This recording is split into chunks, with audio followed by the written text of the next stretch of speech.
प्रेमी और सारस्वत साधक साधिका को मो प्रणाम निवेदन करुछि। सबुथर परि सारस्वत चर्चा पूर्वरु परिवेश को संगीतमय करिबा पई मो श्रीमती सुधामयी पुरोहित महाशय को संगीत परिवेषण करिया पई अनुरोध करुछि। श्रीमती सुधामयी पुरोहित भौणी। धन्यवाद आपणकर शुभ संध्या समस्त को। हे साकार ब्रह्म तुमको कोटि प्रणाम। हे साकार ब्रह्म तुमको कोटि प्रणाम। देवंको दुर्लभ तुमे संभव श्रीक्षेत्र धामे। देवंको दुर्लभ तुमे संभव श्रीक्षेत्र धामे। पुरुषोत्तम हे साकार ब्रह्म तुमको कोटि प्रणाम। हे साकार ब्रह्म तुमको कोटि प्रणाम।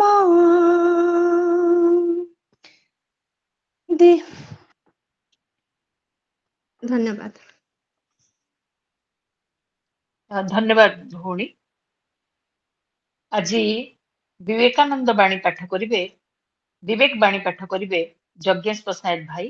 तांको अनुरोध करुछि विवेक बाणी पाठ करिया पाए। धन्यवाद। नमस्कार समस्त। आज विवेक बाणी परिवेश अनुसार आमर कर्तव्यर धारा परिवर्तित कौन विशेष समय जहाँ आमर कर्तव्य ताहा करबा ही जगत आम श्रेष्ठ कर्म। जेपरी प्रथमे आमर जन्मगत कर्तव्य कर्म तापर समाज रे और जीवन रे आम पदमर्यादा अनुसार जहाँ कर्तव्य ताहा करू। मनुष्य स्वभाव गोटे विशेष दुर्बलता यही मनुष्य स्थिर हेले निजक परीक्षा करे से मन करे राजसिंहासन बसवा उपयुक्त जदि बा से उपयुक्त हुए तथापि ताहाको प्रथमे देखाइबा को पड़िबो जे ताहार सामाजिक अवस्था अनुଯାयी कर्तव्य संपादन करियाछि तेबे जाई ताहा उपरे उच्च कर्तव्यर भार अर्पित। स्वामी विवेकानंद। धन्यवाद। धन्यवाद भाई यज्ञेश प्रसाद। मो स्वतंत्र भावरे आज स्वागत करिवी ए कार्यक्रम सभापति डॉक्टर विश्वजीत खमारी सार को एवं आजिर मुख्य आकर्षण श्रीयुक्त संतोष महापात्र महोदय को। आज सभारे सभापतित्व करिवे झारसुगुड़ा शाखार सभापति डॉक्टर विश्वजीत खमारी। डॉक्टर खमारी ब्रजराजनगर महाविद्यालय अध्यक्ष पदरु अवसर नहीं बाकीतक समय को आध्यात्मिक साधना सारस्वत साधना तथा समाज सेवारे ब्रती हुई एक संकल्पबद्ध बौद्धिक जीवन यात्रा रे ब्रती हिचंती। तांको अध्यक्षतारे मते 3 वर्ष अध्यापना करिबार सुजोग मिलिछि। डॉक्टर खमारी महाशय इंग्रेजी विभाग रे अध्यापना करिबा सहित ओडिया साहित्य रे रुचि रखुथिबा एक सारस्वत साधक। एतद् व्यतीत से जने वाग्वी वक्ता सुदृढ़ प्रशासक आध्यात्मवादी समाजसेवी एवं स्पष्टवादी व्यक्तित्व। आमे आज स्वतंत्र विषय वस्तु चर्चा गीतिर ओडिया अधिकार उपरे आलोचना करिया पई चयन करिछु एवं सौभाग्यर कथा ए विषय वस्तु उपरे वक्तव्य रखिबा पई आमे श्रीयुक्त संतोष महापात्र को पाइछु। वृत्ति रे संतोष महापात्र सार अवसर प्राप्त बैंक अधिकारी वर्तमान स्वामी विवेकानंद लोक संसदर साधारण संपादक। से ए विषय वस्तु एवं वक्तांकर परिचय प्रदान करिबा पई मो डॉक्टर विश्वजीत खमारी महाशय को अनुरोध करुछि। सार आपण विषय वस्तु उपरे एवं श्रीयुक्त संतोष महापात्र उपरे आपणकर संक्षिप्त टिप्पणी रखिबा।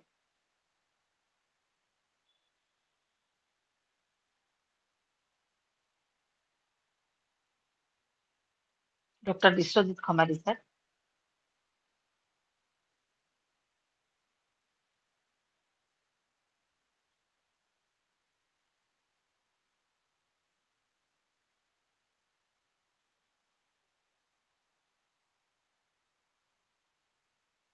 Padma, sir am I audible? ହଁ ହଁ ସାର୍ ହଁ ସାର୍ ନମସ୍କାର। ହଁ। ଆଜି ଝାରସୁଗୁଡ଼ା ଜିଲ୍ଲା ସ୍ୱାମୀ ବିବେକାନନ୍ଦ ଲୋକ ସଂସଦ 41ତମ ପାଠଚକ୍ରରେ ଦୃଷ୍ଟି ଓ ଦିଗନ୍ତ ଶୀର୍ଷକ ଆଲୋଚନା ଚକ୍ରର ବିଷୟ ରଖିଛି ଚର୍ଯ୍ୟାଗୀତିର ଓଡ଼ିଆ ଅଧିକାର। ଏହି ଆଲୋଚନା ଚକ୍ରକୁ ଆପଣମାନଙ୍କୁ ସମସ୍ତଙ୍କୁ ମୁଁ ହୃଦୟର ସହିତ ସ୍ୱାଗତ ଜଣାଉଛି। ସମସ୍ତ ଜ୍ଞାନୀ ଗୁଣୀ ବିବେକାନନ୍ଦଙ୍କ ଆଦର୍ଶରେ ଅନୁପ୍ରାଣିତ ସମସ୍ତ ସମଭାବାପନ୍ନ ନମସ୍ୟ ଗୁରୁତୁଲ୍ୟ ପୂଜାସ୍ପଦ ସଭ୍ୟ ତଥା ଭାଇ ଭଉଣୀମାନଙ୍କୁ ମୁଁ ହୃଦୟର ସହିତ ପ୍ରଣାମ ଜଣାଉଛି। ସଂସଦର ଯେଉଁମାନଙ୍କର ସକ୍ରିୟ ଭୂମିକାରେ ଆଜିର ଆଲୋଚନା ଆୟୋଜନ ହୋଇଛି, ଡକ୍ଟର ଋତୁପର୍ଣ୍ଣା ମହାନ୍ତି, ଅଧ୍ୟକ୍ଷ ବିଚାରଧାରା ବିଭାଗ, ମ୍ୟାଡାମ ପଦ୍ମାବତୀ ମହାପାତ୍ର, ଶ୍ରୀମତୀ ସୁଧାମୟୀ ପୁରୋହିତ, ଶ୍ରୀ ଯଜ୍ଞେଶ ପଶାୟତ, ଶ୍ରୀମତୀ ସଂଯୁକ୍ତା ଦାସ ଏବଂ ଡକ୍ଟର ସ୍ୱର୍ଣ୍ଣମୟୀ ପୁରୋହିତ ସମ୍ପାଦିକା ସମସ୍ତଙ୍କୁ କୃତଜ୍ଞତା ଜଣାଉଛି। ଚର୍ଯ୍ୟାଗୀତି ଆକ୍ଷରିକ ଅର୍ଥରେ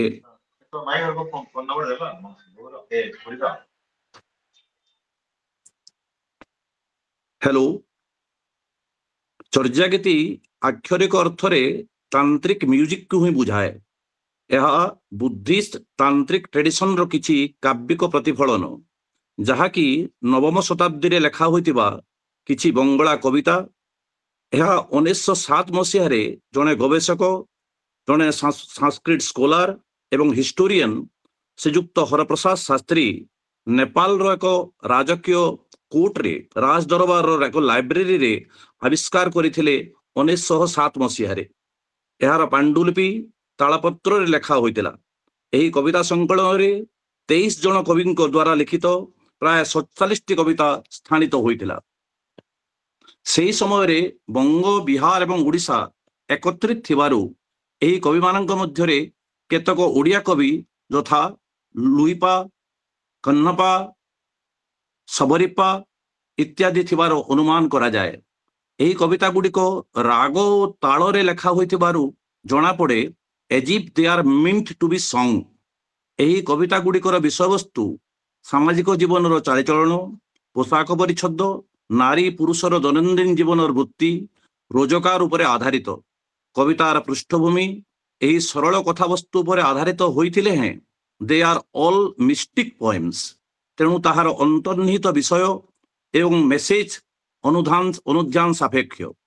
ଡକ୍ଟର ଖଗେଶ୍ୱର ମହାପାତ୍ର, ଯିଏକି ଦିଲ୍ଲୀ ୟୁନିଭର୍ସିଟିର ଜଣେ ପ୍ରଫେସର, 1965 ମସିହାରେ ଏହି ଚର୍ଯ୍ୟାଗୀତିକାର ପ୍ରଥମ ସଂସ୍କରଣ ଏବଂ ଦ୍ୱିତୀୟ ସଂସ୍କରଣ 1970 ମସିହାରେ ଏବଂ ତୃତୀୟ ସଂସ୍କରଣ 1976 ମସିହାରେ ସେ ପ୍ରକାଶ କରିଥିଲେ। ଫ୍ରେଣ୍ଡସ୍ ପବ୍ଲିଶର୍ସ କଟକ ପ୍ରକାଶ କରିଥିଲା। ଆମେ ଜାଣୁ ଯେ ଆଜିକାର ଏହି ଆଲୋଚନାକୁ ଆଗେଇ ନେବା ପାଇଁ ଆମ ଗହଣରେ ଅଛନ୍ତି ଜଣେ ଅତି ସୁନ୍ଦର ବକ୍ତା। ଏହି ଚର୍ଯ୍ୟାଗୀତି ସମ୍ପର୍କରେ ଏକ ସୁନ୍ଦର ବିଶଦ ଆଲୋଚନା ରଖିବେ ଆଜି ଆମର ଆଲୋଚକ ଶ୍ରୀଯୁକ୍ତ ସନ୍ତୋଷ ମହାପାତ୍ର। ସେ ଜଣେ ଅବସରପ୍ରାପ୍ତ ବ୍ୟାଙ୍କ ଅଧିକାରୀ ହେଇଥିଲେ ହେଁ ସାହିତ୍ୟ ତଥା ଦର୍ଶନ ପାଇଁ ଦର୍ଶନ କ୍ଷେତ୍ରରେ ତାଙ୍କର ପ୍ରବଳ ଅନୁରାଗ ଓ ଆଗ୍ରହ ରହିଛି। ସେ ଜଣେ ପ୍ରଗଳ୍ଭ ବକ୍ତା, ଅନେକ ଗବେଷଣାତ୍ମକ ପଠନ ଏବଂ ଆଲୋଚନାରେ ସେ ଅଭିପ୍ରେତ। ଆଜିର ବିଷୟ ଚର୍ଯ୍ୟାଗୀତିର ଓଡ଼ିଆ ଅଧିକାର ଉପରେ ଆଲୋଚନା ରଖିବେ ଆଜିର ଆଲୋଚକ ମହାଶୟ। ଏବେ ସେ ରାଜ୍ୟ ବିବେକାନନ୍ଦ ଲୋକ ସଂସଦର ସାଧାରଣ ସମ୍ପାଦକ ଅଟନ୍ତି। ମୁଁ ବର୍ତ୍ତମାନ ଶ୍ରୀଯୁକ୍ତ ମହାପାତ୍ରଙ୍କୁ ନିମନ୍ତ୍ରଣ ରଖିବି ସେ ତାଙ୍କର ଆଲୋଚନା ଆରମ୍ଭ କରିବେ। ମୁଁ ଆଉ ଗୋଟେ କଥା କହିପାରେ ଯେ କବିତା ଯୋଉ 47ଟି କବିତା ରହିଛି ତା ମଧ୍ୟରୁ ପ୍ରାୟ ଅନେକ କବିତା ଯିଏକି କହ୍ନପା ଯିଏ ଲେଖିଥିଲେ ପ୍ରାୟ ଅନେକଟି କବିତା, ହାଇଏଷ୍ଟ ନମ୍ବର ପଏମ୍ସ ତାଙ୍କର ଥିଲା, ପ୍ରାୟ 10-12ଟି କବିତା ତାଙ୍କର ଥିଲା। ଏଥିପାଇଁ ଆମର ଓଡ଼ିଆ ଅଧିକାର ଆମେ ସାବ୍ୟସ୍ତ କରିବାର ଅନେକ ଗୁଡ଼ା ଯଥାର୍ଥତା ରହିଛି। ତଥାପି ଏ ସମ୍ପର୍କରେ ବିଶଦ ଆଲୋଚନା ପାଇଁ ବର୍ତ୍ତମାନ ଶ୍ରୀଯୁକ୍ତ ମହାପାତ୍ରଙ୍କୁ ମୁଁ ହୃଦୟ ସହିତ ନିମନ୍ତ୍ରଣ କରୁଛି। ସେ ତାଙ୍କର ବକ୍ତବ୍ୟ ରଖିବେ।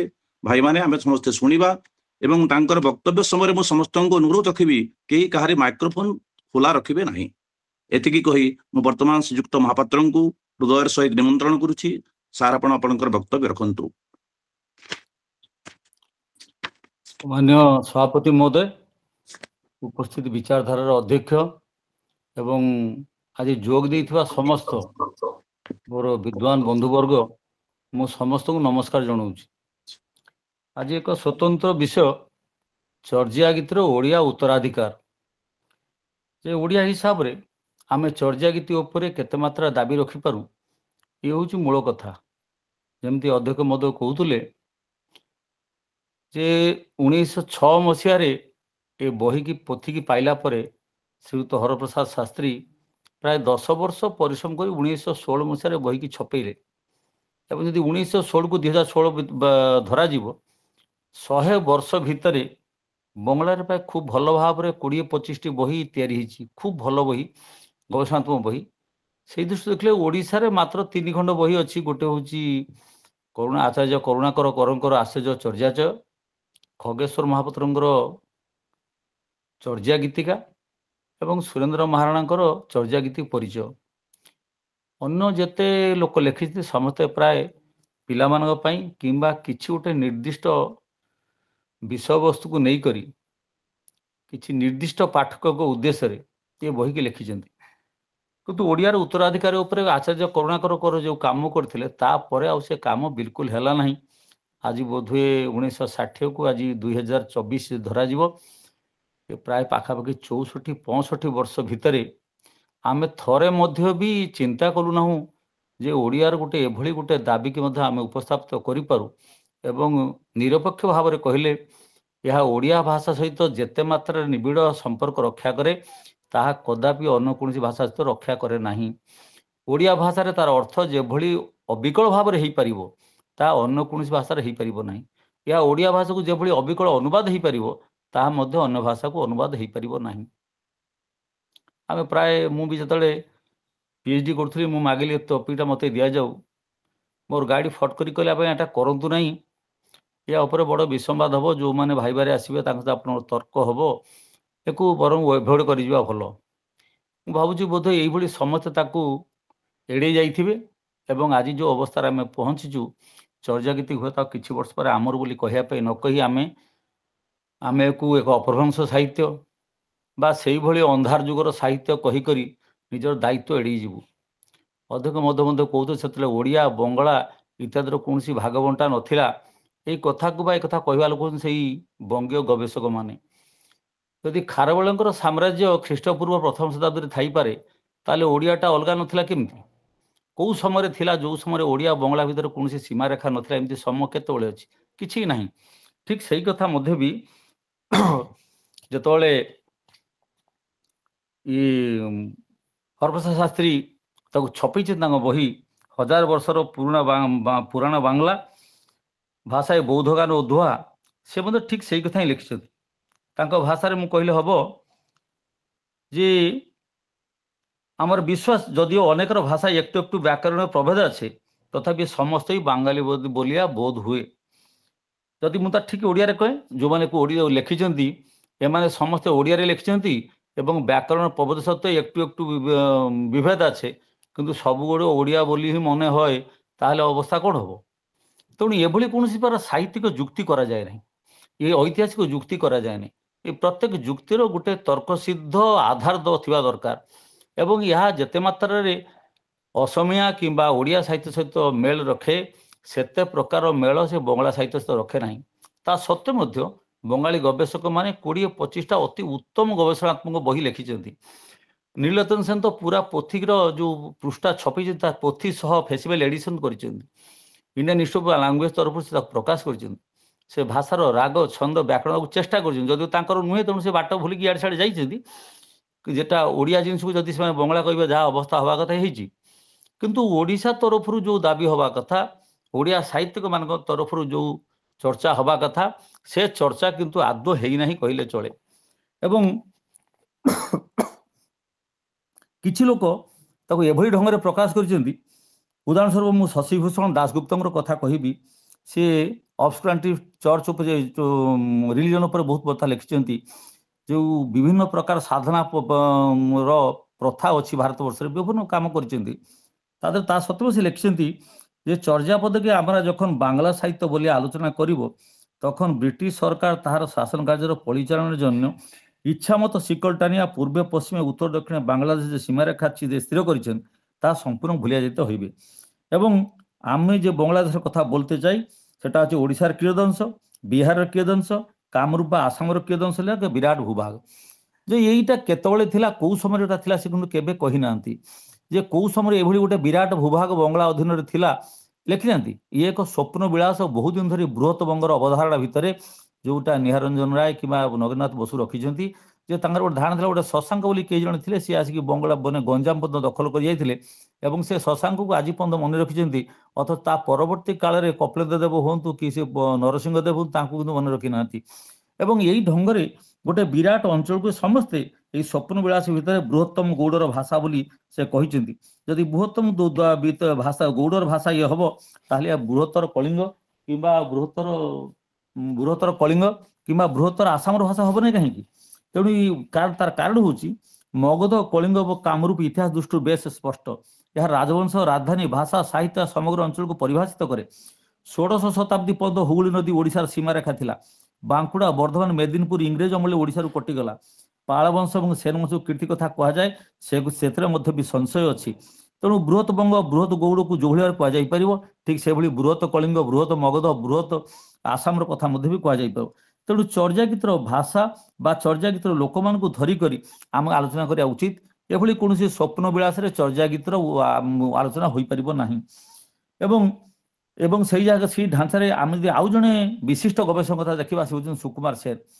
ସୁକୁମାର ସେନଙ୍କର ଭାଷା ଥିଲା ଯେ ଅସାମିଆ ଭାଷିତ ଯୁକ୍ତି ଦାବି ଅଯୌକ୍ତିକ ନୁହେଁ କିନ୍ତୁ এই দাবিদাররা জানে না কিংবা জানিয়েও জানে না যে নবীন আর্য ভাষার প্রথম স্তরে সর্বত্র মোটামুটি একটা মিল ছিল এবং একাধারে শব্দ লইয়া বিচার করলে প্রথম স্তরে যে কোনো ভাষাকে অপর ভাষা বলিয়া দেখানো খুব সহজ। যদি এই যুক্তি হুয়ে যে যেকୌଣସି ভাষাকে অন্য ভাষা বলি কহিদেই হব তাহলে বঙ্গলা ভাষার কহিবার যুক্তি কোটি ଅଛି বা আসাম ভাষা কহিବାକୁ যুক্তি কোটি ଅଛି বা ওড়িয়া বলি কহিবার যুক্তি কোটি ଅଛି। যদি গোটে জিনিস ଆଉ ଗୋଟେ ଜିନିଷକୁ ବଦଳି ଯାଇପାରିବ ତାହେଲେ ତୁମେ ବଙ୍ଗଳା ଭାଷା ବୋଲି ଦାବି କରିବାର ଯଥାର୍ଥତା କ'ଣ ଅଛି? ତେଣୁ କଥା ହେଉଛି ମାନେ ପ୍ରକୃତରେ କେହି ଆଲୋଚନା ଯେତେବେଳେ କରିଛନ୍ତି ନିଷ୍ପକ୍ଷ ଆଲୋଚନା କେହି କରିନାହାନ୍ତି। ନିଷ୍ପକ୍ଷ ଭାବରେ ଦେଖିବି ନାହାନ୍ତି ଯେ ୟାର କୌଣସି ଉତ୍ତରାଧିକାର ଅଛି କି ନାହିଁ, ୟାର ଏଇଭଳି ଭାଷା ବା ସାହିତ୍ୟ ସେଇ ପ୍ରଦେଶରେ ଅଛି କି ନାହିଁ। ବଙ୍ଗଳା ଭାଷାରେ ଏଭଳି କୌଣସି ଉତ୍ତରାଧିକାର ନାହିଁ। ଯୋଉ କଥା ଆମର ଅଧିକ ମଧ୍ୟ କହୁଥିଲେ ଯେ ଏଟା କ'ଣ ମିଷ୍ଟିକ୍ ପୋଏମ୍, ଏ ପ୍ରକୃତରେ ଗୋଟେ ମିଷ୍ଟିକ୍ ପୋଏମ୍। ମିଷ୍ଟିକ୍ ପୋଏମ୍ ଶବ୍ଦର ଅର୍ଥ ହେଉଛି ଏକୁ ମିଷ୍ଟିକ୍ କୁହାଯାଉନି, ଆମେ ତାକୁ କହୁ ସନ୍ଧି ଭାଷା ବା ଗଣ୍ଠି ଭାଷା ବା ପିଣ୍ଡ ବ୍ରହ୍ମାଣ୍ଡର ଭାଷା ବା ପରାର୍ଥ ଭାଷା ପରମାର୍ଥିକ ଭାଷା ଏଇସବୁ କଥା କହିବାର ଉଦ୍ଦେଶ୍ୟ ଯେ ୟାର ଭିତରେ ଗୋଟାଏ ଅର୍ଥ ଥାଏ, ବାହାରକୁ ଆଉ ଗୋଟେ ପ୍ରକାର ଅର୍ଥ ଥାଏ। ଏକୁ ଆମେ ଅତିଶକ୍ତି ଅଳଙ୍କାରରେ ମଧ୍ୟ ବେଳେବେଳେ ବର୍ଣ୍ଣନା କରିଛୁ ଏବଂ ଏଇ ଯୋଉ ବର୍ଣ୍ଣନା ଅଛି ଏହା ଓଡ଼ିଆ ସାହିତ୍ୟରେ ଆଜି ପର୍ଯ୍ୟନ୍ତ ରହିଛି, ଚଳି ଆସିଛି ଆଜି ପର୍ଯ୍ୟନ୍ତ ଉତ୍ତରାଧିକାର ସୂତ୍ରରେ ବା ପ୍ରଭାବମାନ କ୍ଷେତ୍ରରେ ଆମ ଓଡ଼ିଆରେ ଏପର୍ଯ୍ୟନ୍ତ ଏଗୁଡ଼ା ଭାଷା ଗୁଡ଼ାକ ଅଛି ବା ଏ ସାହିତ୍ୟ ଅଛି ଯୋଉଟାକି ଅନ୍ୟ କୌଣସି ଭାଷାରେ ନାହିଁ। କିଛି ପରିମାଣରେ ପିଣ୍ଡ ବ୍ରହ୍ମାଣ୍ଡ ତତ୍ତ୍ୱ ଆସାମ ସାହିତ୍ୟରେ ଅଛି, ଅନ୍ୟ କୌଣସି ସାହିତ୍ୟରେ ଜିନିଷ ହିଁ ନାହିଁ। ଆମେ ଯଦି ଓଡ଼ିଆରେ ଦେଖିବା, ମୁଁ ପ୍ରଥମ ପଦକୁ ନେଇକରି ଯିବି।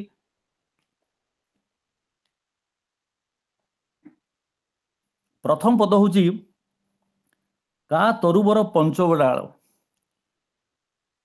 ଚଞ୍ଚଳ ଚିଏଁ ପୈଠ କାଳ। ଏଇ ଯୋଉ ଭାଷା ଅଛି ଭାଷା କ'ଣ ପ୍ରକୃତରେ ଓଡ଼ିଆ? ବହୁତ ସମୟ ତାକୁ ଅପଭ୍ରଂଶ କରି ଏଡ଼େଇ ଦିଆଯାଇଛି। କିନ୍ତୁ ଆମେ ଯୋଉ କଥା ହିଁ କହିବା କଥା ତାକୁ ଆମେ କୌଣସି ଦିନ କହିନାହୁଁ ଯେ ଏଇ ଭାଷାର କାହିଁକି ଓଡ଼ିଆ ଉତ୍ତରାଧିକାର ଆସିବ। ମୁଁ ବଙ୍ଗଳା ସାହିତ୍ୟର କଥା ସେଇ ବଙ୍ଗାଳୀ ଶବ୍ଦରୁ କହୁଛି। ଭୁସୁବା ତାଙ୍କ ବହିରେ ଲେଖୁଛନ୍ତି ଆଜି ଭୁସୁକୁ ବଙ୍ଗାଳୀ ଭଇଲି ଏଣିଅ ଘରଣୀ ଚଣ୍ଡାଳି ଲେଲି। ଯେ ଆଜିଠାରୁ ଭୁସୁକୁ ବଙ୍ଗାଳୀ ହେଇଗଲା କାରଣ ଚଣ୍ଡାଳିକି ସେ ବିବାହ କରି ବଙ୍ଗାଳୀ ହେଇଗଲା। ଯଦି ବଙ୍ଗାଳୀ ହେଇଗଲା କୁହାଯାଉ ତା ଅର୍ଥ ହିଁ ସେ ଆଗରୁ ବଙ୍ଗାଳୀ ନଥିଲେ, ଏବେ ହିଁ ବଙ୍ଗାଳୀ ହେଲେ। ଏବଂ ବଙ୍ଗାଳୀ ଯଦି ଜଣେ ଚଣ୍ଡାଳକୁ ବାହା ହୁଏ ସେ ବଙ୍ଗାଳୀ କେମିତି ହୁଏ? ତ ଚଣ୍ଡାଳ ହବ, ଚଣ୍ଡାଳିକି ବାହା ହେଲେ ଚଣ୍ଡାଳ ହବ, ବଙ୍ଗାଳୀ କେମିତି ହବ? ତେଣୁ ଏ କଥାର ଅର୍ଥ ହେଉଛି ୟା ଭିତରେ ଗୋଟେ ପରମାର୍ଥିକ ଅଛି ବା ଅବଧୂତିକା ନାରୀକୁ ବଙ୍ଗାଳୀ ବୋଲି କୁହାଯାଏ। ଆମର ଓଡ଼ିଶାରେ ମଧ୍ୟ ବହୁତ ଲୋକଙ୍କ ନାଁ ବଙ୍ଗାଳୀ ଦିଆଯାଏ। ଏଟା କୌଣସି ଦେଶବାଚକ ଶବ୍ଦ ନୁହେଁ, ବଙ୍ଗାଳୀ ଦେଶବାଚକ ଶବ୍ଦ ନୁହେଁ। ବଙ୍ଗାଳୀ ଶବ୍ଦର ଅର୍ଥ କୌଣସି ଭେଦାଭେଦ ମାନୁନଥିବା ଲୋକ, ଯେ କୌଣସି ପ୍ରକାର ଆଚାର ବିଚାର ମାନେ ନାହିଁ, ତାକୁ ହିଁ ବଙ୍ଗାଳୀ କୁହାଯାଏ। ଯାହାଫଳରେ ତାକୁ ଜମ ନବ ନାହିଁ, ସେଇଥିପାଇଁ ଧୋବେଇ ପାଣୁଆ ଅଇଁଠା ଏରି ଭିତରେ ମଧ୍ୟ ବଙ୍ଗାଳୀ ନାଁଟା ଅଛି। ବହୁତ ଲୋକ ନାଁ ଓଡ଼ିଆରେ ଦେଖିବେ ବଙ୍ଗାଳୀ ନାଁ ଦିଆଯାଇଛି। ଯୋଉ ଅର୍ଥରେ ବଙ୍ଗାଳୀ କଥା ଆମେ କହିଛୁ ଏଠି ମଧ୍ୟ ଠିକ୍ ସେଇ ଅବସ୍ଥାରେ କୁହାଯାଇଛି। ଆମେ ଯେତେବେଳେ ଯଦି ଦେଖିବା ତାଙ୍କର ଶାସ୍ତ୍ରୀୟର ଯୋଉ ପଦ ଅଛି ସେ ପଦ ମଧ୍ୟ କେବଳ ଓଡ଼ିଶାରେ ବଞ୍ଚିକରି ଅଛି, ଅନ୍ୟ କୋଉଠି ବଞ୍ଚିକରି ନାହିଁ। ଆମେ ସମସ୍ତେ ବହୁ ଚାଲି ନ ଜାଣିଲ ପାଦ ପଡ଼ୁଥାଏ ବଙ୍କା କିମ୍ବା ଓଲଟ ବୃକ୍ଷ ଖେଳୁଛି ଲୋଟଣୀ ପାରା କିମ୍ବା ପୋଖରୀ ଖଣ୍ଡକ ଚାରି ଚୌରସ ପିଣ୍ଡ ଅଣ୍ଡା ପାଡ଼ିଗଲା अंडा देगला अंडेरा हंस ये जिते डिंब पाड़गला अंडेरा हंस ये जे सब गीत अच्छी ये गीतर बाह्य अर्थ गोटे प्रकार एवं भीतर अर्थ गोटे प्रकार तेणु को संधि भाषा कहुए अच्युतानंद दास लिखिं कहरे मन विषम संधि क्यों कमल भ्रमर बंदी कहरे मन विषम संधि ये जो कथार गोटे संधि अच्छी अथवा गंठी अच्छी यही अर्थ से संधि भाषा ये संध्या भाषा बोली कहुई संध्या भाषार तो व्यवहार से पोथी करा संध्या भाषा उच्यते संध्या भाषा छलन उक्तवान संध्या भाषा व्याजन बदयती तेणु ये जो जिनस सब अच्छी से शब्द गुड़ाक एवं तार अर्थ गुड़ाक आज पर्यंत उत्तराधिकार सूत्र ओडिया चली चली आसूची आज भी शब्द अच्छी गीत अच्छी अन्न कौन भाषा गीत ना मुझे ये जिते सब लिखिं मु सबुतक विद्वान वर्णना करने को चाहे ना जो जदि उत्तराधिकार सूत्र कह ओडिशारे बज्रजान प्रणेता सिद्ध इंद्रभूति सहजान उद्धवसीता भगवती लक्ष्मीकरा सिद्ध अनंग वज्र जालंधरीपाद शांतरक्षित सिद्ध राहुल सुचिवा सरह गुरु पद्म समूह जन्मस्थान हूँ ओडिशा से भली पुष्पगिरी ललितगिरी रत्नगिरी परिमलगिरी सुरभगिरी वज्रगिरी मुचुंद विहार चंद्रायित विहार आदि बौद्ध धर्मर विशिष्ट उत्तराधिकार को ओडिशार बोली प्रमाणित करे तेणु साहित्य को न पढ़ी ओडिशार दाबी टिके ना कहवा एक साहित्यिक शिष्टाचार नुहे संपूर्ण चर्यागीति विभिन्न समय रचित यह शून्यवादी साहित्यर संकलन एवं यार लेखनकार टीकाकार मूल भाषा सहित परिचित नथिले इ ट ढ एकार इकार उ ड एवं अधिकांश पाठ और टीका हूँ अमेल चर्यागीतर विभिन्न शब्द ओडिया शून्यवादी साहित्य एवं महाभारत अनुसार अर्थ कर ओडिया शून्यवादी साहित्य चर्चार लेखन गायन शैली सुरक्षित तेणु ओडिया शून्यवादी साहित्य परी विभिन्न शब्दर लौकिक अर्थ अच्छी और गोटे परमार्थिक अर्थ रही तेणु ओडिया शून्यवादी साहित्यर परमार्थिक अर्थ को तीन प्रकार प्रकाश करा जाए गोटे हूँ शब्द साम्य द्वितीयटी अर्थ साम्य तृतीय हूँ प्रकृति साम्य चर्चार ठीक से ही तीन प्रकार अर्थ दि जाएगी जमी चर्चा शब्द शब्द साम्य को श्वासरु शाशु बा को बायारू बा बालियारू बालिया ये शब्द साम्य अर्थ करा जाएगी से भली अर्थ समुद्र जमी शून्य बोली ये देह हूँ हांडी बा घट ये चंचल प्रकृति चित्त हूँ हरिण से भली वृष प्रपंच आनंद दिए ना बोली ये ननंद शाशु शशुर ये जो ओलट वृक्षर जो प्रकृत साम्य ये देहटा हूँ गोटे ओलट वृक्ष तेणु ये हूँ प्रकृतिगत साम्य तेणु अर्थगत साम्य प्रकृतिगत साम्य और शब्दगत साम्य भाव में ये तीन भाग में समस्त शब्द को व्यवहार कर जहाँ अन्न कौन साहित्य ना ओडिया साहित्य अच्छी मुझे गोटे उदाहरण आउ थे दे पारे जे साधुदास भणी गोटे गीत भी कहूँ तार अर्थ भी कहबी ये साधुदास भणी अंधकार रोगे तीनोटी कुंभार भाई दुईटी कुंभार गढ़ा गढ़ी हेले गोटे कुंभार गढ़िला नहीं जो कुंभारटी गढ़िला नहीं से हांडी गढ़ी थिला तीनोटी दुई गोटी हांडी फुटा पड़गला गोटे हांडी तो फुटिला नहीं जो हांडी गोटी फुटला तो चाउल पड़ला तीनोटी दुईटी चाउल फुटा फुटी हेले गोटे चाउल फुटिला नहीं जो चाउलटी फुटले तो कुणिया खाइले तीनोटी दीटा कुणिया भुंजा भुंजी हेले गोटे कुणिया भुंजिला नहीं जो कुणियाटी भुंजिला नहीं से पोखरी खोलला तीनोटी दुईटी पोखरी सुखी सुखी गले गोटे पोखरी सुखिला नहीं जो पोखरी सुखिला नहीं बालिया रहिले तीनोटी दुईटी बालिया मरामरी हेले गोटे बालिया मारिला नहीं जो बालियाटी मारू नथला से मारिदेला दिने नाते 12 हाथ शाढ़ी चिरी चिरी गला 13 हाथ पर्यंते एथिरे कहुच्छी जो अंधकार नगर हूँ तीन अंधकार नगर तीनोटी कुंभार हूँ ब्रह्मा विष्णु महेश्वर ये देह हूँ माटी घट एथिरे जो मातृगर्भ भितर जो पिला शोची यही ठीक अनंत शयन मूर्ति बा बाल मुकुट रूपर द्वितीय संस्थान जे ता भितर जो पद्म जाकर लगी मार पेट सहित ताई हूँ ब्रह्मांकर स्वरूप ये विष्णु रूपी बाल मुकुंद से प्रलय जाली जल भितर खेलुंट तेणु मार पेट हूँ से अनंत शयर चित्र एवं से ब्रह्मा हूँ से पद्म एवं रुद्र हूँ प्रलय जल पद्म ब्रह्मा स्वरूप से बढ़ुची और सब गढ़ुची रुद्र महेश्वर प्रलय जल आस्ते आस्ते बढ़ी बढ़ी ये पूरा ध्वंस कर बाहरी जाए तेणु ये रुद्र ब्रह्मा और महेश्वर बारंबार गढ़ुंट जो विष्णु कुमार गढ़ागढ़ी तो संपूर्ण तो नाला ता देहर रही तीनटा हांडी गोटे ऊपर अच्छिद्र मस्तक करोटी भितर अच्छी गोची गरा भली गोटे नाही देकरी गरा भली गोटे पात्र एवं तले करोटी पाखरे हाड़ पाखरे गोटा रही ये नाही पाखरे अच्छी तलक गोटे हाड़ जोटे जो हांडी ताई हूँ कड़ा भली बा कटाह भली ये तीन प्रकार हांडी बा गढ़ी से कुंभार मैंने गढ़ी तादू मुंड हाटीटा केवल अफुटा ये देह रही आखि कान नाक कण ये जो रही मध्य भाग में ये लिंग और उपस्थ रही तले तेणु ये दुईटा हांडी फुटा और मस्तक हांडी हूँ अच्छिद्र एवं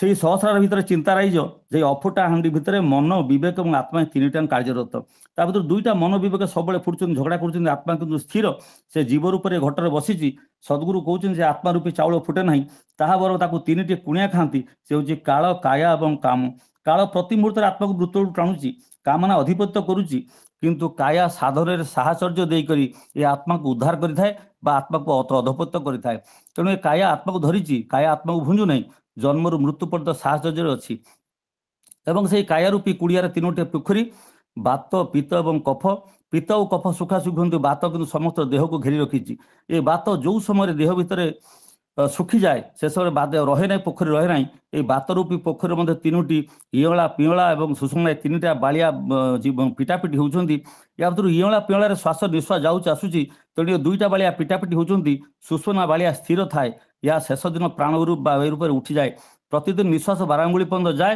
ସେଦିନ 12 ଆଙ୍ଗୁଳି ପାର ହେଇଯିବ ତେଣୁ ସଦ୍ଗୁରୁ କହିଲେ ସେଦିନ 12 ହାତ ଛାଡ଼ି 13 ହାତ ପର୍ଯ୍ୟନ୍ତ ଚିରି ଯିବ ବା ରହିବ ନାହିଁ ତେଣୁ ୟା ଉପରକୁ ଯାହା ଦେଖାଯାଉଥିଲା ବା ଯେଡ଼େ ସୁନ୍ଦର ଭାବରେ ଦେଖାଯାଉଥିଲା ବା ଗୋଟେ ପ୍ରହଳୀ ଭଳି ଦେଖାଯାଉଥିଲା ୟାକୁ ଅର୍ଥ କରିଦେଲା ପରେ ସୁନ୍ଦର ଭାବରେ ବୁଝାଗଲା ତେଣୁ ଏଇ ଯେଉଁ ଜିନିଷ ଅଛି ସବୁତକ ଶବ୍ଦ ଏବଂ ଅର୍ଥ ୟାର ଭାବର ଆଜି ପର୍ଯ୍ୟନ୍ତ ମଧ୍ୟ ଓଡ଼ିଆ ସାହିତ୍ୟରେ ବଞ୍ଚିକରି ଅଛି ସରପାଦଙ୍କର ଗୋଟେ ଗୀତଟି ଅଛି ଜହିଁ ମନ ପବନନ ସଞ୍ଚରେ ରବିଶଶୀ ନାହିଁ ପ୍ରବେଶ ତହିଁ ବହିଚିଅ ବିଶ୍ରାମ କରୁ ସରହେ କହି ଉପଦେଶ ବା ଉବେଶ ୟାକୁ ଏଇ ଯେଉଁ ଗୀତଟି ଅଛି ସରହଙ୍କର ଇଏ ହେଉଛି ଓଡ଼ିଆ ସାହିତ୍ୟର ଆଦ୍ୟ ଗୀତ କହିଲେ ଚଳିବ ମାନେ ଅଯୌକ୍ତିକ ହେବ ନାହିଁ କାରଣ ଏହା ଅନ୍ୟ କୌଣସି ଭାଷାକୁ ଅନୁବାଦ ହେଇପାରିବ ନାହିଁ ଅକ୍ଷର ସହ ଅନୁବାଦ ହେଇପାରିବ ନାହିଁ ଏହା ଓଡ଼ିଆରେ ହେବ ଜହିଁ ମନ ପବନନ ସଞ୍ଚର ରବିଶଶୀ ନାହିଁ ପ୍ରବେଶ ତହିଁ ବସି ଚିତ୍ତ ବିଶ୍ରାମ କରୁ ସରହେ କହି ଉପଦେଶ ଏଠି ସରହେ ଶବ୍ଦ ମାନ୍ୟାର୍ଥରେ ଏ ପ୍ରତ୍ୟୟ ଯେମିତି ଆମେ ମହାପାତ୍ରରେ ଦାସେ ଆପଣ ଇତ୍ୟାଦି କହୁ ୟା ମାନ୍ୟାର୍ଥରେ ଏ ପ୍ରତ୍ୟୟ ବା ଦୀର୍ଘ ସମାନ ଅର୍ଥରେ ଏ ପ୍ରତ୍ୟୟ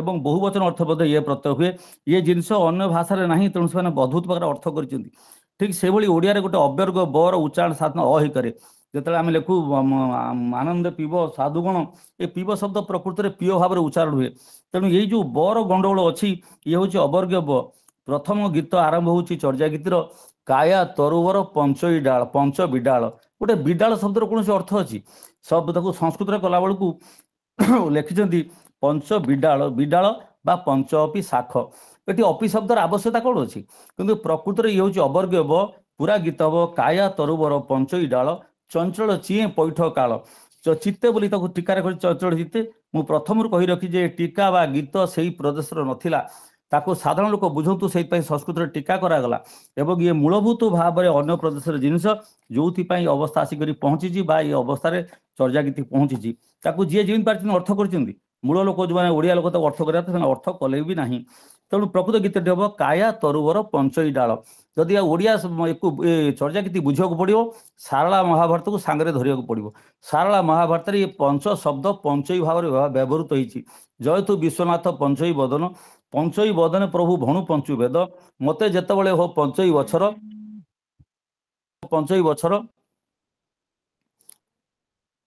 ଏଇଭଳି ଭାବରେ ପଞ୍ଚଇ ଶବ୍ଦ ଓଡ଼ିଆ ସାହିତ୍ୟରେ ବ୍ୟବହୃତ ହୋଇଛି ଏବଂ ବାୟାମନ ଭୁଲୁ କାହିଁକି ଉଡ଼ୁଛି କାଳ ସଞ୍ଚାଳ ଜଣା ନାହିଁ କି ସେଇ ଅର୍ଥରେ ମଧ୍ୟ କୁହାଯାଇଛି ଇଏ ଚଞ୍ଚଳ ଚିଏଁ ପୈଠା କାଳ ବା ଚାଲ ଚଞ୍ଚଳ ଜାଗ୍ରତ ବା ଚିତ୍ତେ ଶବ୍ଦ ହେବ ନାହିଁ ଚିଏଁରୁ ଏଠି ଚିଏଁ ଶବ୍ଦର ଅର୍ଥ ଚେଇଁବା ବା ଜାଗିବା ଚାଲ ଚଞ୍ଚଳ ଚେଇଁବା ଯେ କାଳ ଆସିକରି ପୈଠ ଅର୍ଥ ପହଞ୍ଚିଗଲାଣି ମହାଭାରତ ସାରା ଓଡ଼ିଆ ମହାଭାରତରେ ପୈଠ ଶବ୍ଦ ଆଜି ନ ମାରିଲେ ଅଗ୍ନିରେ ହୋଇବ ପୈଠ ତେଣୁ ପୈଠ ଅର୍ଥ ହିନ୍ଦୀରେ ଜମା କିନ୍ତୁ ଏଠି ପୈଠ ଶବ୍ଦ ଅଛି ବସିବା ବା ପ୍ରବେଶ କରିବା ଏଇ ଅର୍ଥରେ ପୈଠ ଶବ୍ଦ ଅଛି ଓଡ଼ିଆରେ ଓଡ଼ିଆ ମହାଭାରତ ସବୁ ଜାଗାରେ ସେଇ କଥା ଅଛି ତେଣୁ ଏଇ ଯେଉଁ ବକୁ ନେଇକରି ବିଡାଳ କରାହେଇଛି ଏଭଳି ବିଡାଳ ଶବ୍ଦ ହେଇପାରିବନି ଇଏ ପ୍ରକୃତ ହେବ କାୟା ତରୁବର ପଞ୍ଚଇ ଡାଳ ଚଞ୍ଚଳ ଚିତ୍ତେ ପୈଠ କାଳ ଦୃଢ଼ କରିଣ ମହା ସୁଖ ପରିମାଣ ଲୁଇ ଭଣେଇ ଗୁରୁ ପୁଚ୍ଛିଅ ଜାଣ ଏଠି ଆମେ ଅଧିକାଂଶ ସମୟ ଦେଖିଥିବା ଇଭିନ୍ ପଶ୍ଚିମ ଓଡ଼ିଶାରେ ଇଏ ସାଧାରଣତଃ କୁହାଯାଏ ହାଣ୍ଡିକି ହାଡ଼ି ମୁଣ୍ଡକୁ ମୁଣ୍ଡ ଠିକ୍ ସେଇଭଳି ର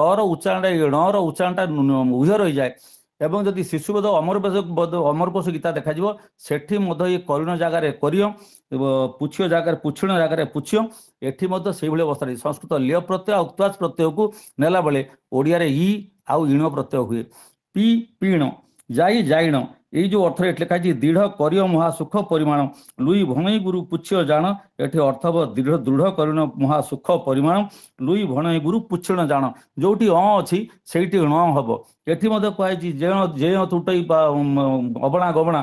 ତେଣୁ ସେଠି ଜେନ ତୁଟଇ ସଂସ୍କୃତରେ ଜେନ ଜାଗାରେ ଓଡ଼ିଆରେ ପ୍ରାକୃତରେ ଜେନ ହେଇଛି। ଏଠି ମଧ୍ୟ ସେଇ ଜେନ ଜାଗାରେ ଜେନ ରହିଯାଇଛି, ଯେମିତି ରହିଯାଇଛି। ଏହା ସାଧାରଣ ଓଡ଼ିଆକୁ ଆଣିଲେ ଣ ଦେଇକରି ଅର୍ଥ କରିବାକୁ ପଡ଼ିବ। ତେଣୁ ଗୀତ ହବ ଦୃଢ଼ କରିଣ ମହା ସୁଖ ପରିମାଣ ଲୁଇ ଭଣଇ ଗୁରୁ ପୁଛିଣ ଜାଣ ସଳ ସମାହ୍ୟ କାହିଁ କରିବଇ ଦୁଃଖ ସୁଖ ଦୁଃଖ ନିଶ୍ଚିତ ମରିବାଇ। ଏ କଥା ସଳ ସମାହିତ କାହିଁ କରିବା ଆମେ ସାରଳା ମହାଭାରତରେ ଦେଖିବା। ସେଠି ସଳ ସକଳ ଜାଗାରେ ସବୁ ଜାଗାରେ ସଳ ଜୟ ତୁ ଜଗନ୍ନାଥ ଶୈଳ ଜନ ଚିନ୍ତାମଣି। ଏଠି ସକଳ ଜାଗାରେ ଶୈଳ ଶବ୍ଦ ବ୍ୟବହାର ହେଇଛି। ଆମେ ଚଞ୍ଚଳକୁ ଶୈଳ ବୋଲି କହୁ, ଏଠି କିନ୍ତୁ ଶୈଳ ଶବ୍ଦକୁ ବ୍ୟବହାର କରିଛି ସାରଳା ଦାସ। ସବୁତକ ଜାଗାରେ କେବଳ ଗୋଟିଏ ଅର୍ଥରେ ବ୍ୟବହାର କରିଛନ୍ତି, ତା ହଉଛି ସକଳ। ଏଠି ମଧ୍ୟ ଚର୍ଯାରେ ସେଇ କଥା କୁହାଯାଇଛି ସଳ ସମାହ୍ୟ କାହିଁ କରିଆଇଁ। ତେଣୁ ସକଳ ସମାହିତ କାହିଁ କରିବାଇଁ ବା କେଉଁଠି କରିବା ଏଇ ଅର୍ଥରେ ପ୍ରଶ୍ନବାଚକ ଅର୍ଥରେ ବ୍ୟବହାର କରାଯାଇଛି। ଏବଂ ଏଠି ମଧ୍ୟ ସେ ଇ ଅନର୍ଥ ହେଇଛି। ଚର୍ଯା ଗୀତର ଏକ ସାଧାରଣ ନିୟମ ଯାହା ଓଡ଼ିଆରେ ଅଛି ସେଠି ମଧ୍ୟ ସେ କଥା ବାହାରିଛି। ଅ ଜାଗାରେ ଇ ଏବଂ ଇୟ ଜାଗାରେ ଇଣ ଏବଂ ଇ ଜାଗାରେ ଇଏ ପୁରାପୁରି ଚର୍ଯା ସାରା ବ୍ୟବହୃତ ହେଇଛି। ଏତିକି ପରିବର୍ତ୍ତନ କରିଦେଲେ ସମ୍ପୂର୍ଣ୍ଣ ଚର୍ଯା ଗୀତି ଓଡ଼ିଆରେ ପରିବର୍ତ୍ତନ ହେଇଯିବ ଏବଂ ଅକ୍ଷରଶକୁ ବୁଝି ହବ, ଏହା ଅନ୍ୟ କୌଣସି ଭାଷାକୁ ହେଇପାରିବ ନାହିଁ। ଏବଂ ସୁଖ ଦୁଃଖକୁ ନିଶ୍ଚିତ ମରିବା ଏଇ ଯୋଉ ଉ ପ୍ରତ୍ୟୟ ଅଛି ଏ ଓଡ଼ିଶାରେ ପଞ୍ଚବିଭକ୍ତ ଚିହ୍ନ। ଦ୍ୱାରକା ବାହାର ହୋଇଲ ତଡ଼ତି ତା ତହୁଁ କିଏ ଅଛି ଏବେ ଆମର ସଂସାରେ। ଏଇ ଯୋଉ ହୁଁସ ପ୍ରତ୍ୟୟ ଅଛି ବା ପ୍ରତ୍ୟୟ ଅଛି ଇଏ ପଞ୍ଚବିଭକ୍ତର ପ୍ରତ୍ୟୟ ଓଡ଼ିଆରେ। ଏଠି ମଧ୍ୟ ଠିକ ସେଇ କଥା ଲେଖା ହେଇଛି ସୁଖ ଦୁଃଖକୁ ନିଶ୍ଚିତ ମରିବା ପାଇଁ।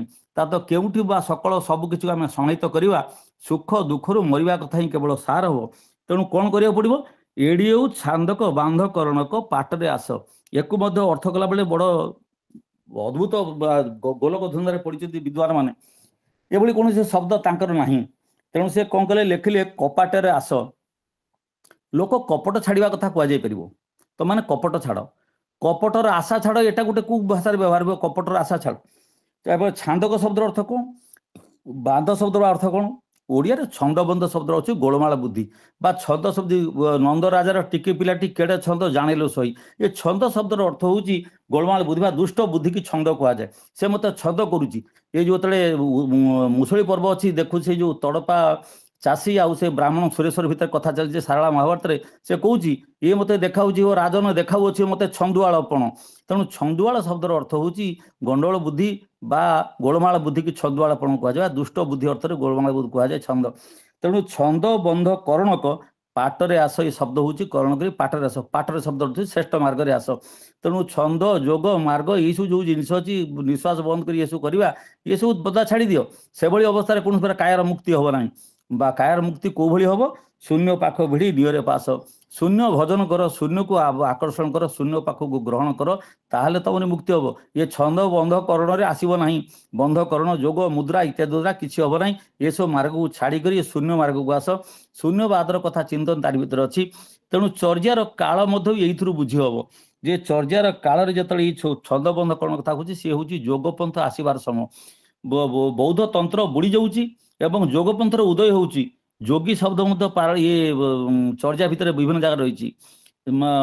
ମାରରେ ଜୋୟା ମୂଷା ପବନା। ତେଣୁ ଯୋଗୀ ବୋଲି ଶବ୍ଦ ବ୍ୟବହାର କରାଯାଏ। ଯୋଗୀ ଶବ୍ଦ ବୌଦ୍ଧ ଶାସ୍ତ୍ରରେ ନାହିଁ। ଏଠି ଚର୍ଯାରେ ଯୋଗୀ ଶବ୍ଦ ଯୋଗିନୀ ଶବ୍ଦ ବ୍ୟବହାର କରାଯାଇଛି।